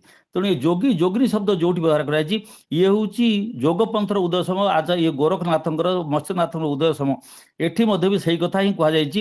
ସାରଳା ମହାଭାରତରେ ଗୋରଖନାଥ ଏବଂ ମତ୍ସ୍ୟନାଥକୁ ବଡ଼ ସମ୍ମାନ ସହିତ ବର୍ଣ୍ଣନା କରିଛନ୍ତି ସାରଳା ଦାସ। ତେଣୁ ଏଠି ସେଇ ଏକା ଜିନିଷକୁ ବର୍ଣ୍ଣନା କରାଯାଇଛି ଚର୍ଯା ଭିତରେ। ତେଣୁ ବୌଦ୍ଧ ତନ୍ତ୍ରର ବିଲୀନ ସମୟ ଏବଂ ଯୋଗପନ୍ଥର ଉଦୟ ସମୟ ଏ ନବମ ଶତାବ୍ଦୀ ଅଷ୍ଟମ ଶତାବ୍ଦୀ ସମୟରେ ଏ ଲେଖାଯାଇଛି। ଏବଂ ଯୋଉଠି ମାନେ ଲେଖିଛନ୍ତି ଏଟା ସେଇଠିକାର ଭାଷା ନୁହେଁ। ତେଣୁ ସେମାନେ ମଧ୍ୟ ବହୁତ ଗୁଡ଼ା ଶବ୍ଦ ବ୍ୟବହାର କରିଛନ୍ତି। ଫାଟ ଇତ୍ୱା ତୁଳ ଇତ୍ୱା ଲଡ଼ ଇତ୍ୱା ଯୋଉ ଶବ୍ଦ ଗୁଡ଼ାକ ମାନେ ପ୍ରାକୃତରେ ଥିଲା ତାକୁ ଟିକେ ଟିକେ ସଂସ୍କୃତ ପ୍ରତ୍ୟୟ ଦେଇକି ତାକୁ ସଂସ୍କୃତ କରିଦେଇଛନ୍ତି। ତେଣୁ ଯେତେବେଳେ ଏ ଶବ୍ଦ ବୁଡ଼ି ଆସୁଛି ପ୍ରାକୃତ ଭାଷାର ଉଦୟ ହେଉଛି ଏ ସେହି ସମୟର ଗୀତ ଏବଂ ଏହା ତଥାପି ସପ୍ତମ ଶତାବ୍ଦୀରୁ ନବମ ବା ଦଶମ ଶତାବ୍ଦୀ ପର୍ଯ୍ୟନ୍ତ ନିଆଯାଇପାରେ। ତାପରେ ହବ ନାହିଁ କିମ୍ବା ତା ପୂର୍ବରୁ ଏହା ହେଇପାରିବ ନାହିଁ। ଚର୍ଯାର କାଳରେ ଯୋଉ ଶବ୍ଦ ଅଛି ସେ ପୁଣି କହୁଛନ୍ତି ଭଣେଇ ଲୁଇ ଆମ୍ବେ ଶାଣେ ଦିଠା ଧମଣ ଚମଣ ବେଣୀ ପାଣ୍ଡି ବୈଣ ବା ଧମଣ ଚମଣ ବେଣୀ ପାଣ୍ଡି ବୈଠ ବା ଏଠି କୁହାଯାଏ ଭଣେଇ ଲୁଇ ଆମ୍ବେ ଶାଣେ ଦିଠା ଧମଣ ଚମଣ ବେଣୀ ପାଣ୍ଡି ବୈଠା।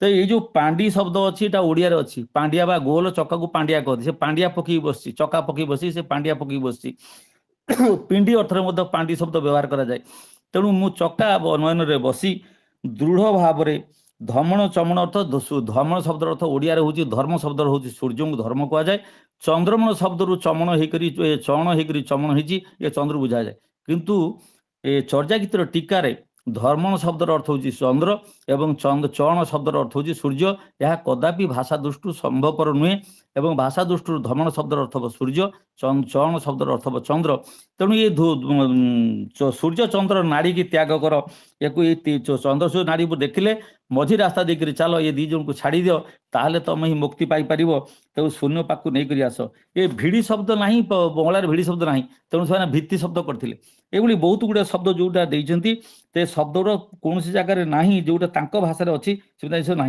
तेणु मन इच्छा से अर्थ कर गोटे शब्द अच्छी पहले मरे ठाकुर मराई ठाकुर शब्द अच्छी लेखिं सुकुमार सेन भली विद्वान लिखिं जे ठाकुर शब्दटा बोधे तुर्की आसी विदेश दाबा खेल आसी किंतु प्रकृत में ओडिया महाभारत सारा ठाकुर शब्द व्यवहार कर ठाकुर अर्थ राजा ठाकुर जो शब्द ठाकुर अर्थ कहुई सब बड़े ये राजा बा मुखिया यही अर्थ ठाकुर शब्द व्यवहार कर तो तोहर ऊपर किए अच्छी रे ठाकुर एक कथा से तेणु यही जो शब्द सब अच्छी ये शब्द बंगला नहीं बर ओडिया अच्छी सारा महाभारत शब्द गुड़ा भर्ती होकर अच्छी उदाहरण स्वरूप गोटे दुसादी शब्द अच्छी दुसादी शब्दर अर्थ हूँ कटुआला दुशब्द बंगला नहीं कि अन्य को शब्द ना ये दुसादी शब्द अच्छी जो चोर सोई दुसाधी तेणु जी चोर से ही हूँ कटुआला ये दुसादी शब्द अर्थ कटुआला बा प्रतिहारी अर्थ सारा महाभारत अच्छी ये मत से शब्द व्यवहार कर विदुजन शब्द केहू को तोहरे बिरुआ कही विदुजन लोक तोर कंठ न मेलई ये शब्द अच्छी जे तोते कहीं विरूप करती विद्रूप करती विदुजन लोक मैंने तो सहित कथबार्ता हुए ना विदुजन शब्दर साधारण अर्थ हम विद्वजन किंतु सारा महाभारत में विदुजन शब्दर अर्थ हूँ ब्राह्मण एवं विदुजन शब्दर अर्थ ब्राह्मण बोली तो तोर ये अव्यवहार देखी बा तोर ये आचारहीनता देखी ब्राह्मण मान तो सहित कथा हुए ना एक कथा हूँ लौकिक अर्थ आसो कि शब्द बाहर ना तेणु तार अर्थ कहीं देना ये शब्द ही केवल मात्र ओडिया साहित्य ओडिया महाभारत अच्छी तेणु ये गीत को देखा गीत गोटे गीत तार अच्छी नगर बाहर डोंबी तोहर कुड़िया एटा कॉलेज रे पढ़ा होची पिला मानकर सेठी गोटे अच्छी छोई छोई जाई तो शबर नांडिया ए ब्राह्मण नांडिया तो नगर बारी रे डोंबी तोहरी कुड़िया छोई छोई जाई सो ब्राह्मण नाड़िया एठी ई कार ई अकार जो प्रत्यय अच्छी जोटी वृक्षर कुंभीरे खाओ ये खाई हम अ जगार ई आसो ई जगार अ आसो ये जो अ ई विनिमय नियम अच्छी यही नियम से धरा जदि छई छई जाइसो ब्राह्मण नाड़िया यार अर्थ कौन हो यार अर्थ हूँ नगर बाहर डोंबी तू कुड़िया तैयार कर कुड़िया शब्द ओडिया शब्द एटा अन्य कोई भाषा ना ओडिया शब्द नगर बाहर डोंबी तोहरी कुड़िया छई छुओ जाई से ब्राह्मण नाड़िया ता अर्थ हूँ ते छुई करी ब्राह्मण पिलाटी छुआ हो जाए ये जो छुआ शब्दर अर्थ अन्यतर ना तेणु से स्पृष्टा पृष्ठा लिखी पचारि पचारि बोली शब्द हम ना स्पृश्या पृश्य हम संस्कृत में स्पृश्या पृश्य हम पृष्ठा पृष्ठ हम ना तेणु यही जो पद अच्छी जे छुई छई जाए से ब्राह्मण नाड़िया ये नाड़िया शब्द अर्थ कौन ताको समस्त लिखाई बटुक ब्राह्मण इति बटुक ब्राह्मण इति को नाड़िया कहीं कह एटा प्रकृत में ओडिया नंडा शब्द आम नंडा नांडू ये शब्द व्यवहार को बंगला बोधे नाटा शब्द व्यवहार कराए ता तो छोट बा ब्राह्मण पिलाए तोते छुईवा को छुअती ना तेणु तू गोटे एभली मारा लोक से तो छुअती ना तदे किए छुए छुआ हो जाए जदि परमार्थी अर्थ को देखा जे नगर बाहर अर्थ ता अर्थ ये जो घट भितर अच्छिद्र मुंडरे अच्छिद्र करोटी भितर से जो सहस्रार चक्र अच्छी सेटिकी रे डोंबी तो पाक कि साधारण साधक जापर ना बा नुआ कर जो मैंने साधना दीक्षा नहीं तू अस्पृश्य तू छुई पारू ना से ये तोर तो से अस्पृश्य बा तू से अस्पृश्य एवं लौकिक तोते छुई कर से मारा ही तोते छुअती ना तोते छुई पारती ना तेणु ये लौकिक अर्थ को ये जो हो पार से कहे आलो जो डोंबी तोय सम करी मो सांग निघिण कान कपाली जोई लाग मुझे निघिण कानू तू जमी डोंबी अस्पृश्य मुझे घृणाहीन निघिण अर्थ निघिना अर्थ हूँ खराब अर्थ व्यवहार हो जाए निघृण शब्द अर्थ हूँ घृणाहीन निघृण कह संस्कृत शब्द हेले कपाली जोई लाग मु लंगला ये लंगला अर्थ हूँ बाह्य अर्थ हम लंगला अर्थ जोटा लोक लंगला बुलूँ छेंडा लोक जाऊँगी जदि परमार्थिक अर्थ हम जी लंगड़ा अर्थ सर्वकिछि परिग्रह शून्य होकर जी बुलूची से हूँ लंगड़ा जी जगतर समस्त मायाबंधन को तुटे सी हूँ लंगड़ा कपाली शब्दर अर्थ बोध से आम कापाली के शिव को कापाली बोली कहू जो मैंने समाज भितर बसंती ना किंतु तार उत्तम अर्थ होची बा परमार्थिक अर्थ होची क शब्दर अर्थ सुख पाली शब्द अर्थ पालन करे सुख को जी पालन करे सी हूँ कपाली बा जे सहजानंद सुख को पाई चिरंतन आनंद अच्छी सी हूँ कपाली कानुपाद कहते मुझे चिरंतन आनंद पाई क रूप बा सहजानंद सुख को पाई मु सबुबले संसार छिन्न करी एवं संसार प्रति कौन घृणा भाव न रखी बा संस्कृति प्रति दया भाव रखी परमात्मा दया प्रज्ञा रखी कर विचरण करुच्ची से डोम्बी नैरात्मा मु तोरी सांग हो पारि तेणु ये प्रत्येक बाह्य अर्थ एवं तार अंतर्निहित अर्थ जो हम से आउ गोटे पद अच्छी भल पदटी अच्छी तांती बिकणी डोम्बी आबर नाच व्यता तोहर अंतरे छाड़ी नड़ एड़ा जे से कहूँ डोबी तू जो मत छाड़ी पलि गलु मुझे विरह ये तांती बिकिदेली केंद्रा बिकिदेली तेंद्रा केंद्रा बिकिदेली परवर्ती शब्द हूँ नाच गंता ये नाच गंता लिखी से चंगता शब्द लिखिं जे चांगुड़ी गोटे हटी आसो कौटू जो आगे कहला केंद्रा मुझे छाड़ी चांगुड़ी हटी कौट आसो आवरण चांगुड़ा कहता अर्थ बा कौन हम किंतु प्रकृत शब्द हूँ नाच गंता बा नाच गंता शब्द ओडिया चले गंता शब्द अर्थ हूँ पोशाक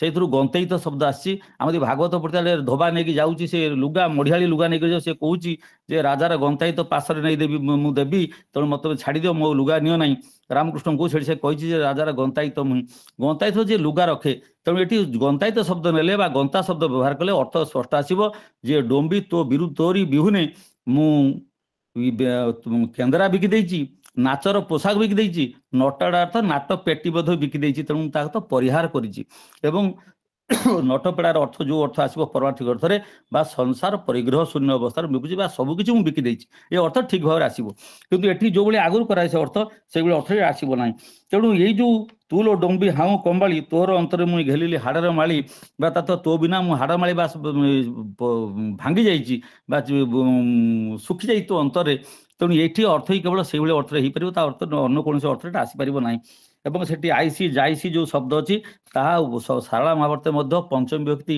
ए मध्यम पुरुष एक वचन व्यवहार होती सारला महाभारत से व्यवहार होती आज भी पश्चिम ओडिशा से शब्द व्यवहार होती तेणु ये जो शब्द ओडिया अच्छी ये ओडिया शब्द से अर्थ को से मूषा पवन गोटे करते जदि किए तीयड़ा चापी जोगिणी दे अंतबाड़ी ये गीत अर्थ जदि कह आम देखा यार स्वर भी रही गोटे गीत गोटे गीत अच्छी तीयड़ा चापी जोगड़ी दे अंक पाली कमल पुरुष घाट दिए कमल पुरुष घाट करऊँ बियाली ये गीत आज भी ओडिया रे प्रचलित अच्छी मोर बंगाली बंधु कहूली मुझे तुम थर तुम गीत गोटे बोलिकी शुणिल आम थे बोलू आम कहूँ से कहले तुम आगे बोलो मुझे तो बोलिकी शुणिल मुझे आमर एमती गीत अच्छी तीयड़ा चापी जोइणी दे अंक पाली रे तीयड़ा चापी जोइणी कमल कुलिश घाट करहु बियाली तीयड़ा चापी जोइणी दे अंक पाली रे तीयड़ा चापी जोइणी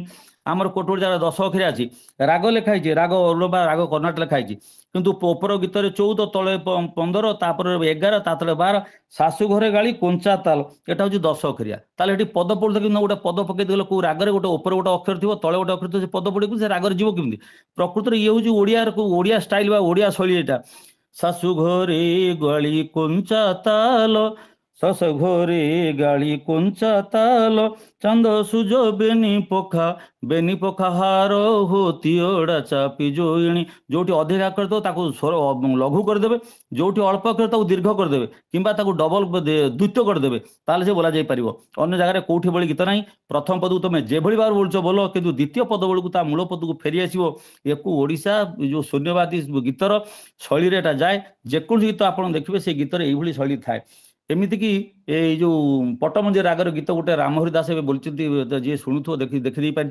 से भी अच्छी से भाया रागरे आलिए कालिए बाट रुंधेला ता देखी कान भी मन भइला आलिए कालिए बाट रुंधेला यही स्वर बोलते रामहरि दास बोलते याकू भी जी आमर वयस्क मो भली वयस्क लोक थे या भितर से आम पिलाटी आम सब चारसाले पढ़ुलु कहती कृष्ण कहती माए जे कृष्ण को आगे कथा शुण बाबू बड़ सरागे कहती माए जे कृष्ण को आगे खेलुआल बुद्धि छाड़ रे बाबू खड़ी छुईले तू पाठ पढ़ू यही स्वर से गीत अच्छी आलिए कालिए बाट रुंधेला से स्वर अच्छी तेणु ये स्वर दृष्टि अर्थ दृष्टि भाषा विन्यास दृष्टि एवं तालपत्र पोथी लेखाई अच्छी सब दृष्टि ये ओडियार उत्तराधिकार से साइता होकर अच्छी तेणु ओडियार उत्तराधिकार को आम जब दाबी न करूँ ताले अन्य कहीं करेंगे ना या उपरे सुंदर उन्नत आलोचना हवा दरकार बेसी बेसी मात्रा पीएचडी तापर हवा दरकार बेसी आलोचना की प्रबंध प्रकाश पाइबा दरकार आ जदि आमे केवल जदि निजर दायित्व एड़े जीवु कहू जे अपभ्रंशर साहित्य एटा हम नाही आमे ताको खोजी करी पड़िबा एवं जेतेबेले राग अछि सबुतक राग सारला महाभारत रे दिया जाइछि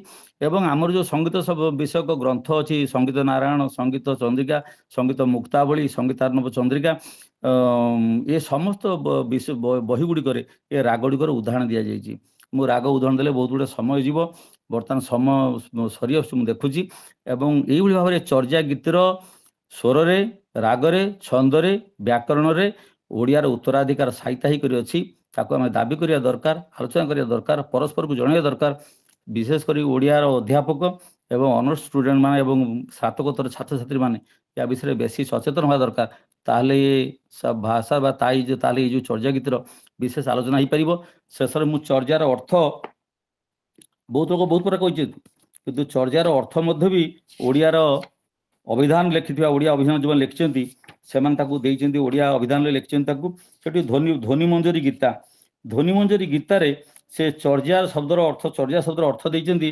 मधुसूदन स्वाई बोली जने करचंती से लिखिचंती जे शेष फल पद्म समूहास ब्राह्मण निमित्त पुष्कर विशेष मार्ग यही 10 गोटी नाम जे चर्यार पंडित जन मान मुखरे प्रचार तेणु ये पंडित मान मुखरे प्रचार होकर ये चर्या शब्द अर्थ होची विशेष मार्ग ये विशेष मार्ग बहु समय आमको चर्या पाखे नहीं पहुंची आम चर्या को निजर बोली दाबी करें दाबी करबे समय आसी आम तो दाबी करिया दरकार एतिक कही मो बाणी की विराम जदियो विषय व्यापक विषय मो मात्र गोटे गीतर अर्थ एवं ता आनुषंगिक अर्थ कही करी मो बाणी की विराम दउची आपण मानकु समस्त को धन्यवाद एवं नमस्कार।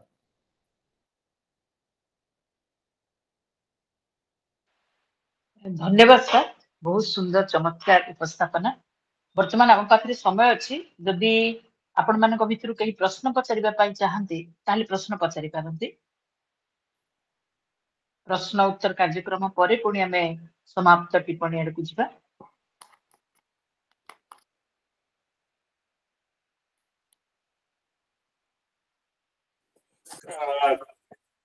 सार जो गोटे एग्जांपल देले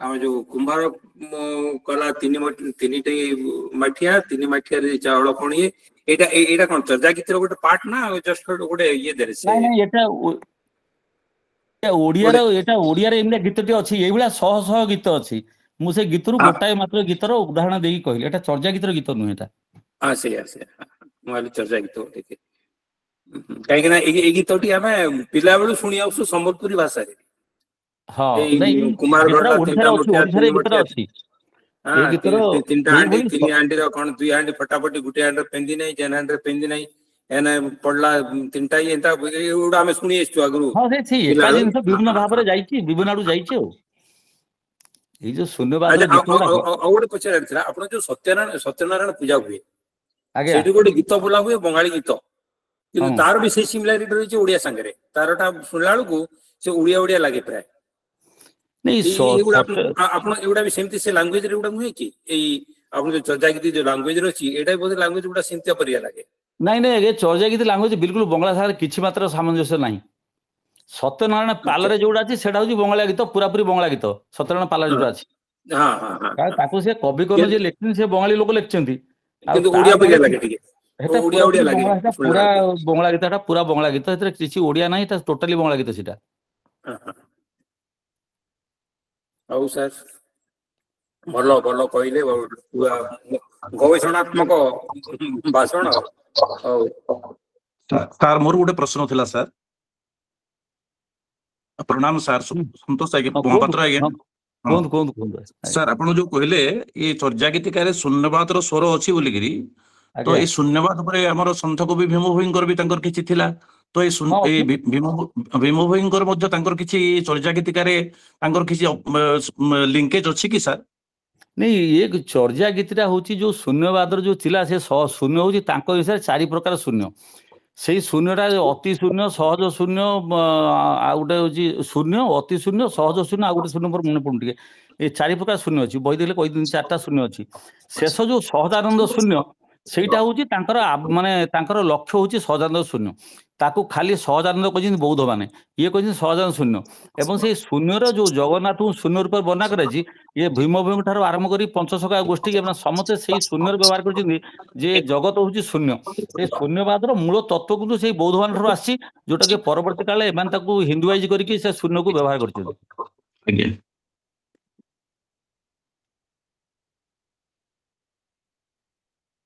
ଧନ୍ୟବାଦ ଆଉ ସାର୍। ଯଦି କାହାର ପ୍ରଶ୍ନ ଥାଏ, ଆଉ ଯଦି ସମୟ ଅଛି ଆପଣ ମାନେ ପଚାରି ପାରିବେ।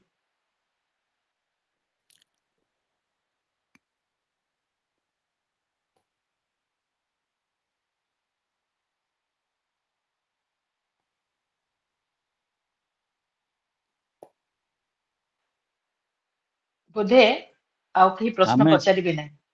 ଆମେ ଏ ଗୀତକୁ ବଙ୍ଗଳା ବୋଲି ମନେ ମନେ ଧରି ନେଇ ଆଜି ପର୍ଯ୍ୟନ୍ତ ତାପରେ କୌଣସି ନା PhD କଲୁ ନା କୌଣସି ପ୍ରକାରର ତାପରେ କୌଣସି ବହି ଆପଣ ଧରନ୍ତୁ ଏତେ ଗୁଡ଼େ ବର୍ଷ ଭିତରେ ଆମେ ମାତ୍ର 3ଟି ବହି ଲେଖିଛୁ ତା ଉପରେ। ଆଉ କୌଣସି ଟପିକ ବି ଆମେ ଦେଇକି କାହାକୁ ଆଲୋଚନା କରିବା କୋଉଠି ମୋ ଜାଣିବାରେ କୋଉଠି ପ୍ରାୟ ଆଲୋଚନା ହେଇନି। ଆମେ ଥରେ କରିଥିଲୁ କଟକରେ, ଆଉ ବଡ଼ ବଡ଼ ବିଦ୍ୱାନ ମାନଙ୍କୁ ଡାକିଥିଲୁ, ଖଗେଶ୍ୱର ମହାପାତ୍ର ମଧ୍ୟ ଡାକିଥିଲୁ, ଚାଲିଗଲେଣି, ସେ ତ ଚାଲିଗଲେଣି। ମୁଁ ଦେଖିଲି କେହି ଜଣିଏ ଲୋକ ମଧ୍ୟ 15 ମିନିଟରୁ ଅଧିକା କହିପାରିଲେ ନାହିଁ, 15 ମିନିଟରୁ ଅଧିକା କହିପାରିଲେ ନାହିଁ।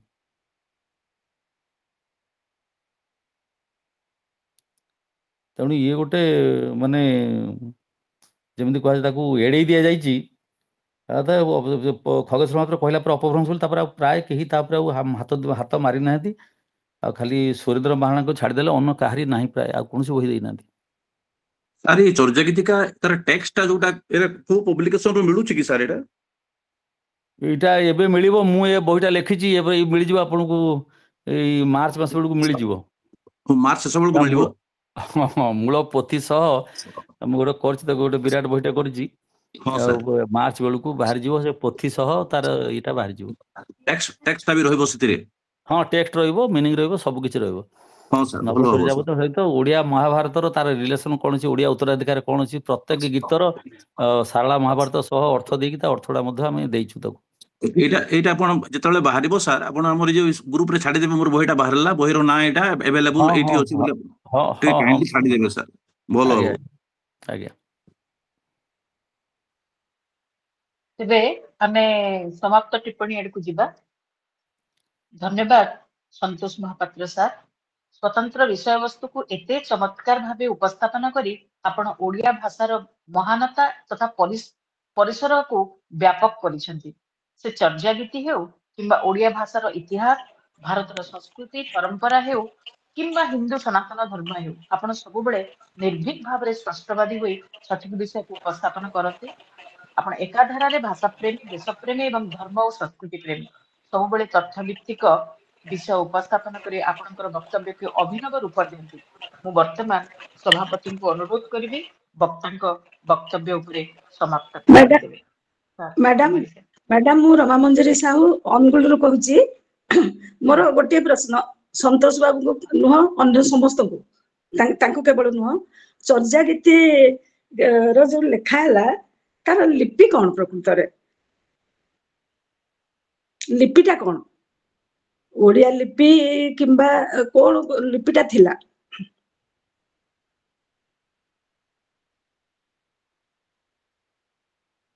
ମହାପାତ୍ର ସାର୍, ଆପଣ ଶୁଣିପାରୁଛନ୍ତି? ହଁ, ମୁଁ ଶୁଣିପାରୁଛି। ଏଇ ଯୋଉ ଲିପି ଅଛି, ଏ ଲିପିଟା ଆଜ୍ଞା ହଉଛି ଓଡ଼ିଆ ଲିପି ବୋଲି ତ କୁହାଯାଇ ପାରିବନି। ସେ ସମୟରେ ସମ୍ପୂର୍ଣ୍ଣ ପୂର୍ବାଞ୍ଚଳରେ ଯୋଉ ପ୍ରାଚ୍ୟ ଲିପି ଚଳୁଥିଲା ବା ଆଜ୍ଞା ଅର୍ଦ୍ଧମାଗଧୀ ବା ମାଗଧୀ ଲିପି ଚଳୁଥିଲା, ଏଟା ହଉଛି ସେଇ ଆଜ୍ଞା ମାଗଧୀ ଲିପି ଗୁଡାକ।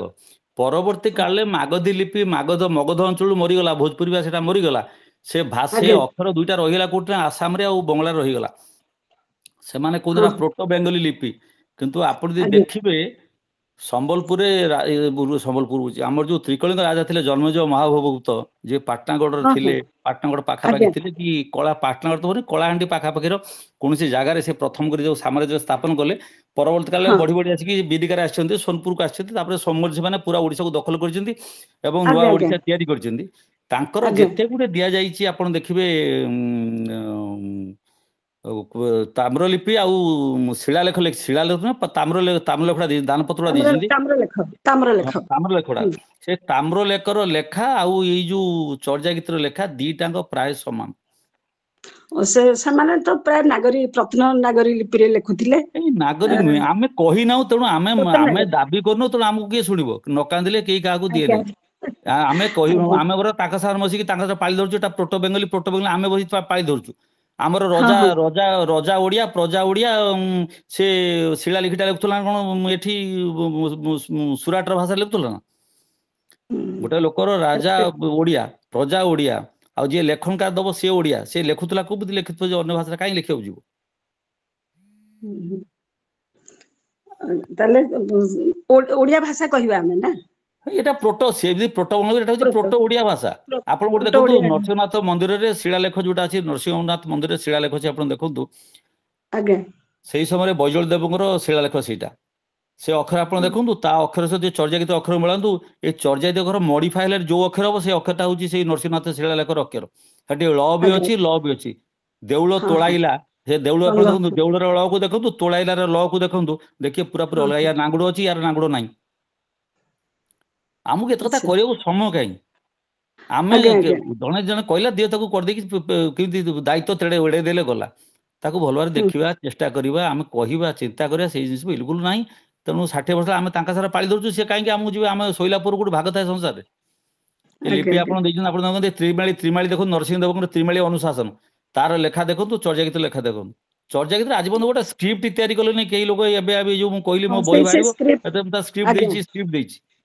ହଁ, ସେଇ ସ୍କ୍ରିପ୍ଟ କଥା ମୁଁ ପଚାରିଥିଲି ଯେ, ତାହେଲେ ଏପର୍ଯ୍ୟନ୍ତ କ୍ଲିୟର ନୁହଁ କିଛି, କିନ୍ତୁ ତାକୁ ପ୍ରାକ୍ କିମ୍ବା ଆପଣ ଯୋଉ କହିଲେ ପ୍ରୋଟୋ ଓଡିଆ ଲିପି ବୋଲି କୁହାଯିବ। ହଉ, ଧନ୍ୟବାଦ ସାର୍, ଦେଖନ୍ତୁ ନମସ୍କାର। ଏଟା ଲିପି ଦେଖନ୍ତୁ, ମୁଁ ଲେଖି ତା ଉପରେ ଯୋଉ ପୋଥିର ଅକ୍ଷର ଦେଖାଏ, ତା ଉପରେ ଦେଖନ୍ତୁ ପୋଥିର ଅକ୍ଷର ଅଛି। ଏ ପୋଥିର ଅକ୍ଷର ଯୋଉଟା ଅଛି, ସେଗୁଡା ସବୁତକ ସେଇ ଏକା ଲିପିରେ ଲେଖା ହେଇଛି। ଜନ୍ମଜ ଭବଭୂତଙ୍କର ଦେଖିବେ ତାଙ୍କ ଶିଳା ଯୋଉ ଦାନପତ୍ର ଆଉ ୟାର ଲିପି ସବୁ ପ୍ରାୟ ଅଛି। କେବଳ ଖାଲି ଲ ତ ଏମିତି 4ଟା ଅକ୍ଷର ଛାଡ଼ିଦେଲେ ପ୍ରାୟ ଅକ୍ଷର ସମାନ ଅଛି, ପ୍ରାୟ ଅକ୍ଷର ସମାନ ଅଛି। ଏମିତିକି ନରସିଂହନାଥ ମନ୍ଦିରର ଯୋଉ ଶିଳାଲିପି ଅଛି, ସେ ଶିଳାଲିପି ତ ଚୂନ ଲାପିକି ତ ସାରି ସୁରା ଦେଲେଣି। ସେଇଟା ଏଡେ ସୁନ୍ଦର ଲିପିଟା ସେ ଥିଲା। ସେ ଲିପି ଆପଣ ଦେଖିବେ ଠିକ ଏଇ ଚର୍ଯାର ପରବର୍ତ୍ତୀ ଲିପି ସେଇଟା। କପିଳେନ୍ଦ୍ର ଦେବଙ୍କର ଜୟ ବିଜୟ ନଗ ଦ୍ୱାରରେ ଦେଖିବେ ଲିପି ଯେମିତିଆ, ସେ ଲିପି ସେମିତିଆ। ସବୁତକ ଲିପି ଏକା ଟାଇପର। ହଉ, ଆପଣଙ୍କୁ ବହୁତ ବହୁତ ଧନ୍ୟବାଦ। ଧନ୍ୟବାଦ, ନମସ୍କାର। ନମସ୍କାର। ନମସ୍କାର। ଧନ୍ୟବାଦ ମ୍ୟାଡାମ। ବର୍ତ୍ତମାନ ମୁଁ ଅନୁରୋଧ କରିବି ଆମ ସଭାପତି ଡକ୍ଟର ବିଶ୍ୱଜିତ କୁମାରୀ ସାରଙ୍କୁ ସେ ସମାପନ ଟିପ୍ପଣୀ ରଖିବେ। ସାର୍, ମୁଁ ସଂକ୍ଷିପ୍ତ ଟିପ୍ପଣୀ ଦଉଛି, 1-2 ମିନିଟରେ କହିଦେବି। ମୁଁ ସାରଙ୍କର ସ୍ପିଚରୁ ଯାହା ଅନୁମାନ କଲି, ଚର୍ଯା ଗୀତିର ଉପରେ ଓଡିଆ ଅଧିକାର ଉପରେ ତ ସେ କହିଲେ, କିନ୍ତୁ ତାଙ୍କର କଥାରେ ମୁଁ ଯାହା ଦେଖିଲି, ତାଙ୍କର କ୍ଷୋଭ, ଅଭିମାନ, କଷ୍ଟ ବାରି ହେଉଥିଲା। ପ୍ରକୃତିରେ ଗୋଟେ ସ୍କ୍ରିପ୍ଟ କିମ୍ବା ଗୋଟେ ଗ୍ରନ୍ଥ ଯାହାକି ପ୍ରତ୍ୟେକ ଓଡିଆ ଗୋଟେ ସେନ୍ସ ଅଫ ବିଲଙ୍ଗିଂ, ଆମେ ଯାହାକୁ ହିନ୍ଦୀରେ କହୁ ଅପନାପନ, ନିଜସ୍ୱ ଭାବ, ଆମ ସମାଜରେ ଆମର ପୂର୍ବଜ ମାନଙ୍କର ସୃଷ୍ଟିକୁ, ଆମର ପୂର୍ବଜ ମାନଙ୍କର ଯୋଉ ଥିଲା ତାଙ୍କର ଅବଦାନ, ତାକୁ ଆମର ଯଦି ଦାୟାତ ମାନେ ନିଜର ନ ଭାବିବେ ଏବଂ ତାକୁ ଆମେ ଯଦି ନିଜର ବୋଲି ସାବ୍ୟସ୍ତ କରି ନ ପାରିବା, ଏଇଥିରୁ ଅଧିକ ପରିତାପର ବିଷୟ ଆଉ କଣ ହେଇପାରେ। ଏବଂ ତାଙ୍କର ଆଲୋଚନା ମାଧ୍ୟମରେ ମୁଁ ଦେଖୁଥିଲି ସେ ଅନେକ ଗୁଡାଏ ମୌଳିକ ଓଡିଆ ଶବ୍ଦ ଏବଂ ସେ ତାର ଶବ୍ଦର ଅର୍ଥ ଏବଂ ତାର ୟୁନିକନେସ୍ ଏବଂ ଏହା ସହିତ ଓଡିଆ ଭାଷାର ସାମଞ୍ଜସ୍ୟ କିପରି ଭାବରେ ଏହା ଆମର ଓଡିଆ ମାନଙ୍କ ଏକ ଗର୍ବ ଏବଂ ଗୌରବର ଏକ ଧରୋହର କହିଲେ ଅତ୍ୟୁକ୍ତି ହେବ ନାହିଁ। ଏବଂ ତା ମଧ୍ୟରେ ଥିବା ରାଗର ମୌଳିକ ଶୈଳୀ, ଏବଂ ଯଦିଓ ଅନେକ ଗୁଡାଏ ସେ କୋଟେସନ ଦେଇ ଆମକୁ ବୁଝେଇ ଦେଇଛନ୍ତି ଯେ ବାସ୍ତବିକ ଚର୍ଯା ଗୀତିରେ ଥିବା ଅନେକ ଗୁଡାଏ କବିତା, ଏବଂ ମୁଁ ମଧ୍ୟ ଆପଣମାନଙ୍କୁ କହୁଥିଲି ଯେ ଏହି କବିତା ସଂକଳନରେ ଥିବା 47ଟି କବିତା ମଧ୍ୟରୁ ପ୍ରଥମ କବିତା ଏବଂ 29 ନମ୍ବର କବିତା ଯାହାକି ଲୁଇପା ଲେଖିଥିଲେ, ଏବଂ କାହ୍ନୁପାଦ ଯାହା ସାର୍ କହୁଥିଲେ ପ୍ରାୟ 13ଟି କବିତା ସେ ଲେଖିଥିଲେ। ବାକି ମାନେ ଯୋଉ କବି ଥିଲେ ସେମାନେ କିଏ 1 କିମ୍ବା 2ଟା ଲେଖିଛନ୍ତି। ଯେହେତୁ ଆମର କବି ମାନେ ଅନେକ ସେଥିରେ କଣ୍ଟ୍ରିବ୍ୟୁସନ ଥିଲା ସେ କବିତା ସଂକଳନରେ, ଆମର କବିତା କହିବାର ସୂର୍ଯ୍ୟଗୀତି ଓଡ଼ିଶା ମାଟିର ଏବଂ ଓଡ଼ିଆ ସହିତ ବିଶେଷ ସମ୍ପର୍କ ରହିଛି ଏହା କହିବାରେ କୌଣସି ଅତ୍ୟୁକ୍ତି ହେବ ନାହିଁ କିମ୍ବା ଏଇଟା ବାହୁଲ୍ୟ ହେବ ନାହିଁ।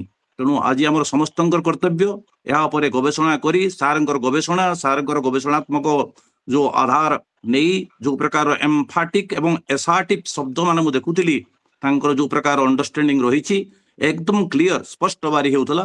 ଆଗାମୀ ଦିନରେ ଏହା ଆମ ସମସ୍ତଙ୍କୁ ପ୍ରେରଣା ଯୋଗାଇବ ଏବଂ ଚର୍ଯାଗୀତିର ଓଡ଼ିଆ ଅଧିକାର ଉପରେ ଆମେ ସମସ୍ତେ କାମ କରିବା, ଚିନ୍ତା କରିବା ଏବଂ ଚିନ୍ତା କରି ତାକୁ ଆମେ ରାଜ ଦରବାରରେ କିମ୍ବା ସରକାରଙ୍କ ସାମନାରେ ଉପସ୍ଥାପନ କରିବା ଯାହାକି ଆମକୁ ଆଗାମୀ ଦିନରେ ସଫଳତା ଆଡ଼କୁ ନେଇପାରିବ। ସମସ୍ତଙ୍କୁ ଧନ୍ୟବାଦ ଆପଣମାନଙ୍କର ପେସେଣ୍ଟ ହିୟରିଂ ପାଇଁ ଏବଂ ଏକ ନୂଆ ଶୈଳୀରେ ନୂଆ ଆଲୋଚନା କରିଥିବାରୁ ଏବଂ ଏଇଥି ସାର୍ଙ୍କର ସନ୍ତୋଷ ମହାପାତ୍ର ସାର୍ଙ୍କର ଅବଦାନ ଥିବାରୁ ମୁଁ ବ୍ୟକ୍ତିଗତ ଭାବରେ ଏବଂ ଅନୁଷ୍ଠାନ ତରଫରୁ ମହାପାତ୍ରଙ୍କୁ ବହୁତ ବହୁତ କୃତଜ୍ଞତା ଜଣାଉଛି। ଆଗାମୀ ଦିନରେ ମଧ୍ୟ ଆପଣଙ୍କର ସାହାଯ୍ୟ ଆମେ ଲୋଡ଼ିବୁ ସାର୍। ବହୁତ ଧନ୍ୟବାଦ। ଧନ୍ୟବାଦ ସାର୍ ଆପଣଙ୍କର ଏହି ସମାପନୀ ବକ୍ତବ୍ୟ ପାଇଁ। ପ୍ରକୃତରେ ଓଡ଼ିଆ ଭାଷାର କର୍ପୂର ଉଡ଼ି ନ ଯାଉ ଏବଂ କନା ପଡ଼ି ନ ରହୁ ଏଇ ପ୍ରକାର ଚେତନା ଦୀପ୍ତ ମଣିଷ ମାନଙ୍କର ବିଷୟବସ୍ତୁ ସବୁବେଳେ ଆଲୋଚନା ସାପେକ୍ଷ। ଆମେ ଆହୁରି ଆଲୋଚନା ଭିତରକୁ ଯିବା, ଅନେକ ଥର ଆମେ ସାର୍ଙ୍କର ସାହାଯ୍ୟ ନେବା। ବର୍ତ୍ତମାନ ଧନ୍ୟବାଦ ଅର୍ପଣ ସହିତ ଶାନ୍ତି ପାଠ କରିବା ପାଇଁ ସଂଯୁକ୍ତା ଦାସ ଭଉଣୀଙ୍କୁ ମୁଁ ଅନୁରୋଧ କରିବି, ସେ ଯଦି ଉପସ୍ଥିତ ଅଛନ୍ତି ତେବେ ଧନ୍ୟବାଦ ଅର୍ପଣ କରିବେ ଏବଂ ଶାନ୍ତି ପାଠ କରିବେ। ସମସ୍ତଙ୍କୁ ମୋର ନମସ୍କାର। ଆଜି ଏଇ ମନୋରମ ସନ୍ଧ୍ୟାରେ ମୁଁ ସଂଯୁକ୍ତା ଦାସ ସମସ୍ତଙ୍କୁ ପ୍ରଣାମ ଜଣାଇ ଧନ୍ୟବାଦ ଦଉଛି। ସଂଯୋଜିକା ମ୍ୟାଡ଼ାମ ଆମର ପ୍ରାରମ୍ଭିକ ସୂଚନା ଏବଂ ସଂଯୋଜନା ଖୁବ ସୁନ୍ଦର ଭାବରେ କରିଥିବାରୁ ତାଙ୍କୁ ମୁଁ ଅଶେଷ ଧନ୍ୟବାଦ ଅର୍ପଣ କରୁଛି। ଶ୍ରୀମତୀ ସୁଧାମୟୀ ପୁରୋହିତ ମହାଶୟାଙ୍କର ପ୍ରାରମ୍ଭିକ ସଙ୍ଗୀତ ଗାନ କରି ସମସ୍ତଙ୍କ ମନକୁ ମୋହିତ କରିପାରିଥିବାରୁ ତାଙ୍କୁ ମୁଁ ସାଧୁବାଦ ଅର୍ପଣ କରୁଛି। ଶ୍ରୀ ଯଜ୍ଞେଶ ପଶାୟତ ବିବେକ ବାଣୀ ପାଠ କରି ଥିବାରୁ ତାଙ୍କୁ ମୋର ହୃଦୟରୁ ଧନ୍ୟବାଦ ଜ୍ଞାପନ କରୁଛି। ଜିଲ୍ଲା ଶାଖାର ସଭାପତି ଡକ୍ଟର ବିଶ୍ୱଜିତ ଖମାରୀ ମହାଶୟ, ଆଜିର ଆଲୋଚକ ଶ୍ରୀଯୁକ୍ତ ସନ୍ତୋଷ କୁମାର ମହାପାତ୍ରଙ୍କୁ ଏବଂ ଆଜିର ବିଷୟ ଚର୍ଚ୍ଚାଗୀତିର ଓଡ଼ିଆ ଅଧିକାର ବିଷୟରେ ଅବଗତ କରାଇଥିବାରୁ ତାଙ୍କୁ ମୁଁ ଅଶେଷ ଧନ୍ୟବାଦ ଅର୍ପଣ କରୁଛି।